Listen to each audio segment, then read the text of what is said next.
Okay, this is Mike Soares of Soaresy tenor guitars. This is a little video we're doing on tortoiseshell guitar parts. Basically, volume and control knobs, but this method can be used for other parts, labels, escutcheons, switch plates. You can even make pick guards, stuff like that out of it. You can use this for making jewelry as well. But I wanted to do something on making tortoiseshell. I couldn't find anything on the proper way to make a tortoiseshell look online. So over the winter we experimented with some stuff, and we wanted to show you what we came up with. And one thing we want to tell you is that a lot of these videos that show you how to make the pens and jewelry and other stuff don't tell you is that you're probably looking at an investment of about $300 to get you started. So you may think about that if you're looking to make your own parts. This is one of our first ones that we made. This is a dark amber. What we do with these is with a Forester bit we countersink a hole that's to cover the nut and the washer that's sticking up out of the guitar, and then we drill a let me see, that's a 5.70 millimeter hole in the middle, and the purpose of that is to fit your grooved volume and tone, your modern. They make these with a 1/4 inch straight shaft on the older style. Some have a D shaft. They can be used with either one, but we're making these to fit the modern volume and tone pots that are used on most guitars. Okay, this is another earlier one that we made, a little darker than we liked, but again we countersunk hole into it with the smaller hole, and then the hole to make the spines. And to make the spines, what we did is we took a dollar store soldering iron and we put in the end of a switch that we had. We converted to fit into the soldering iron. Now what we did, this is a vintage switch, probably from the 60s or 70s. This is made out of steel. Okay, what we did was we stripped it out of the switch, got this out. We made this, so cut it down so it would fit into the soldering iron. And another thing that we did was we drilled a small hole in the end here, and we put a screw in there and then cut the screw off.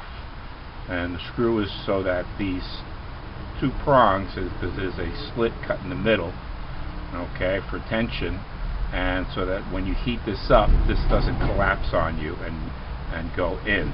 And the reason we use an old one and not a new one out of a new pot is a lot of these pots are made out of some kind of lead based metal, and if you take this out of the pot and put it into the soldering iron, what's going to happen is this is actually going to melt on you from the soldering iron.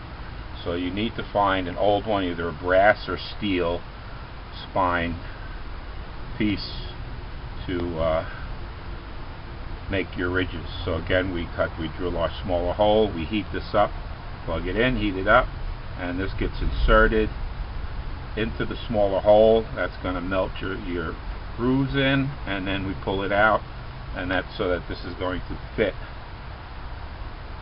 onto your volume control.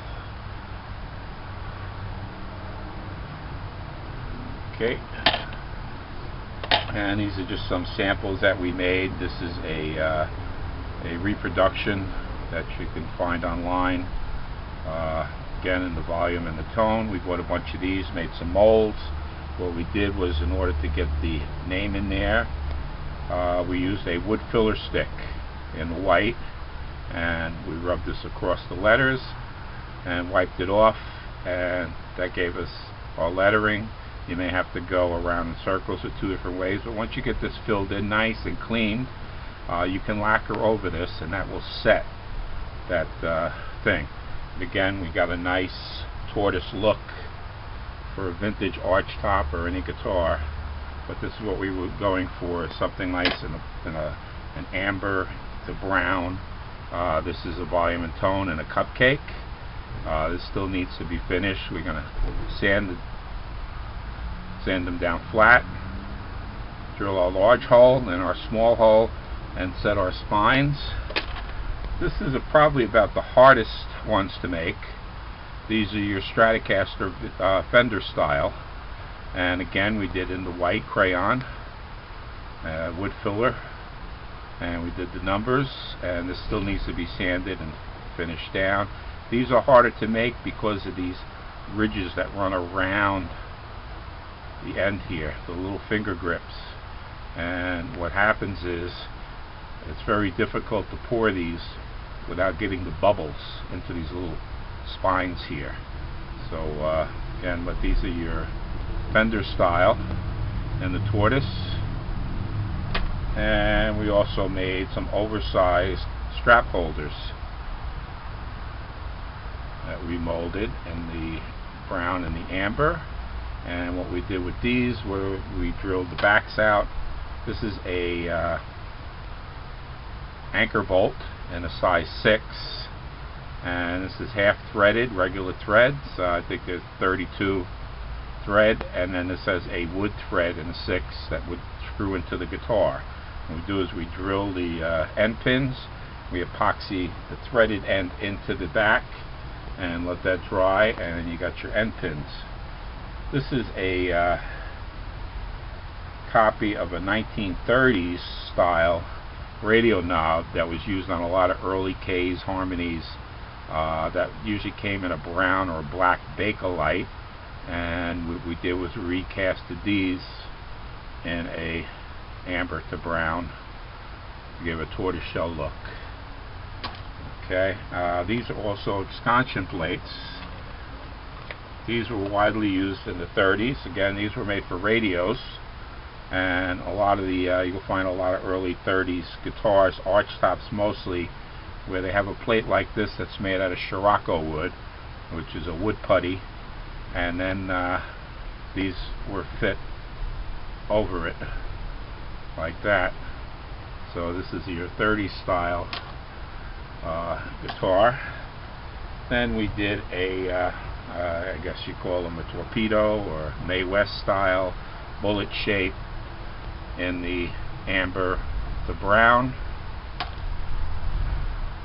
We have, and we built a little build up on the back here. This can be sanded down flat, or you can use the extra little thing for that. Again, these would be drilled and set up for your spines.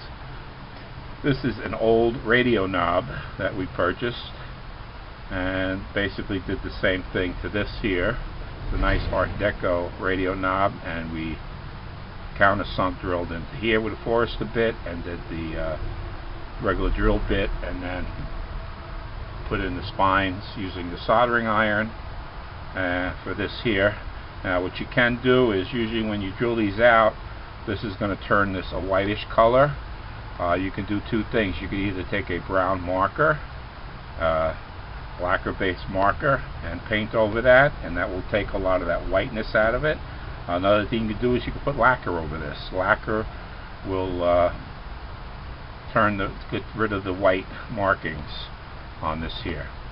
And you could also lacquer over the tops. What we do on a lot of these, when we cast them, we put the knobs, we mount the knobs to what we're going to cast in our mold, and we lacquer over them. You heat your lacquer, you spray it on, you give it a couple of nice coats, and that'll give you a nice clean finish when you make your mold. One of the most important things about making your mold is you want to make sure you're always working level and flat when you make your molds. You don't want your molds to be offset on an angle. These are some molds that we made, and I'll show you how we did these. These are what we're basically going with. That's your Stratocaster. Here's your cupcake molds. This is for your end pins. These are all silicone molds that we made. These are your bullet shape. We also made some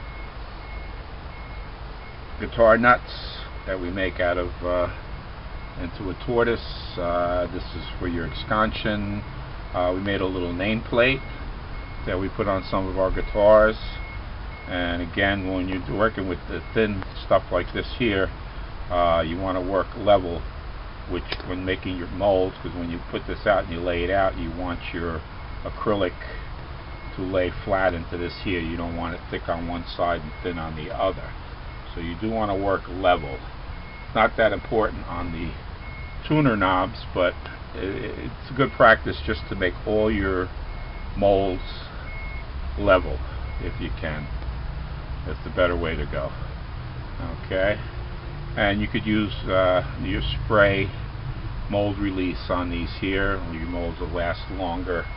And how we make our molds, this is the new one that we're working with here. These are some old radio escutcheons, again for the early 30s style. These still have to be cleaned up a little bit. But what you do here is, this is a lid off a plastic container, and we cut the bottom off the container, and these get glued. After they're lacquered, these get glued into the underside of the top, and once that dries, we pour in our silicone. And then it's easy when you're finished. You peel off your edge thing, and you wind up with a nice mold like this, and these are easy to keep and store.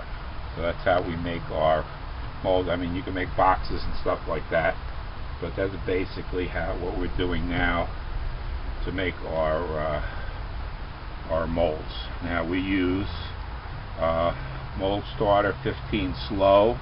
This comes in an A and a B. This gets mixed equal parts, A and B. We find this to be a very good product. Now this product, if you read online, they will tell you that you can use this without vacuuming. Okay, and you can, but I recommend getting a vacuum pot.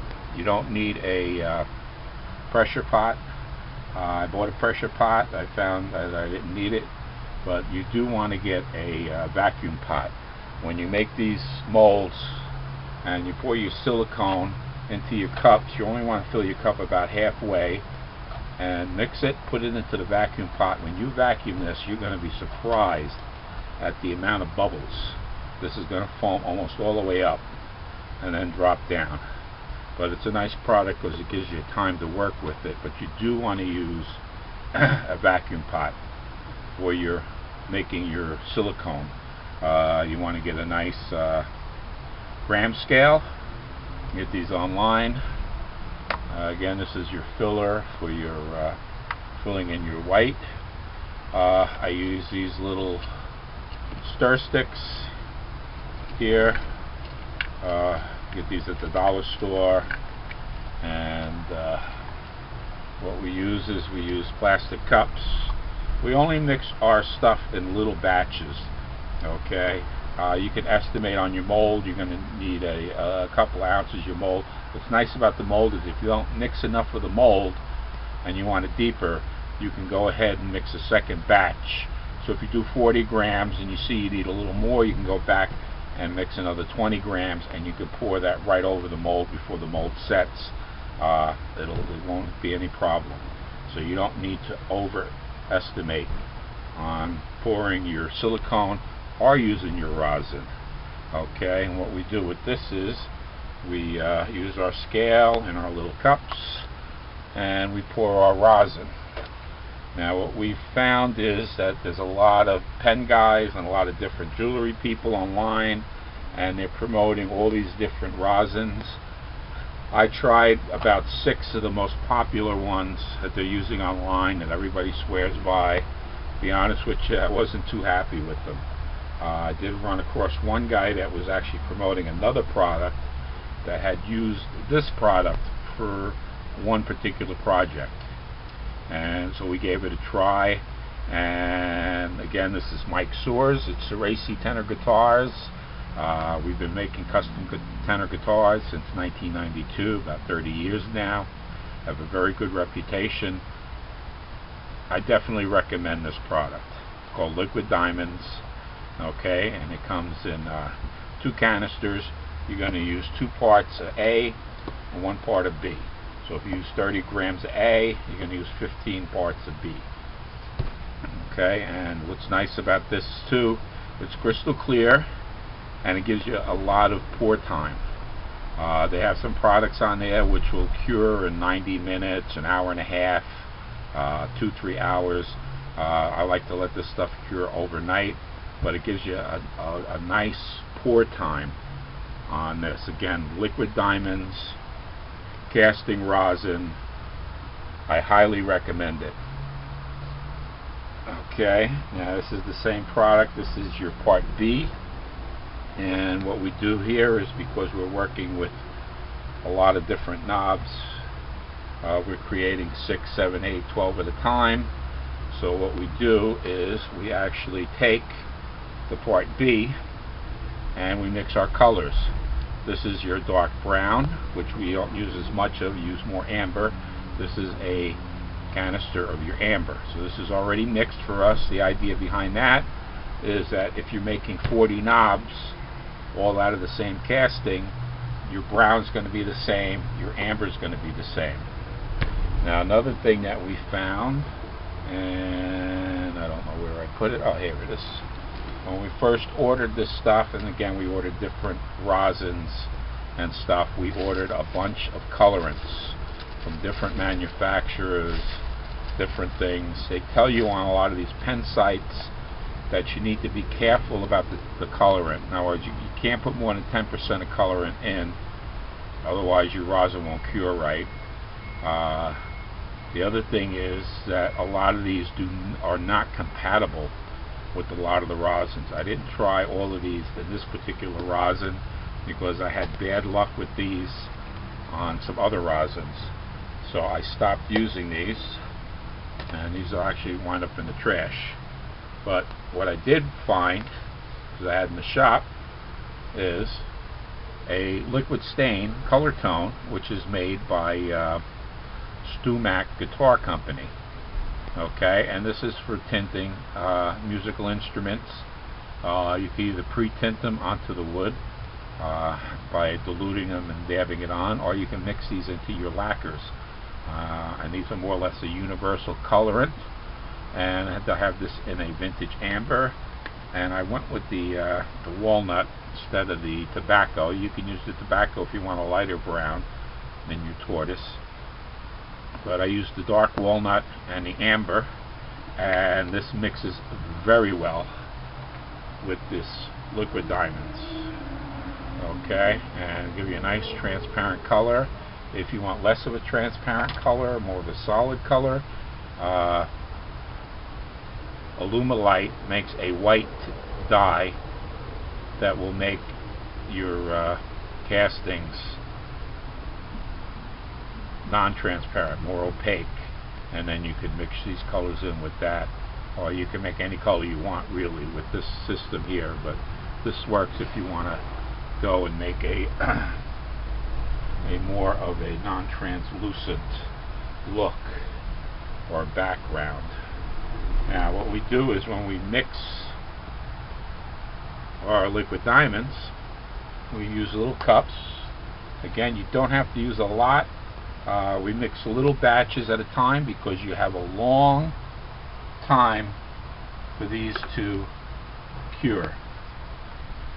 So what we do is, we'll take our molds. This is our cupcake mold.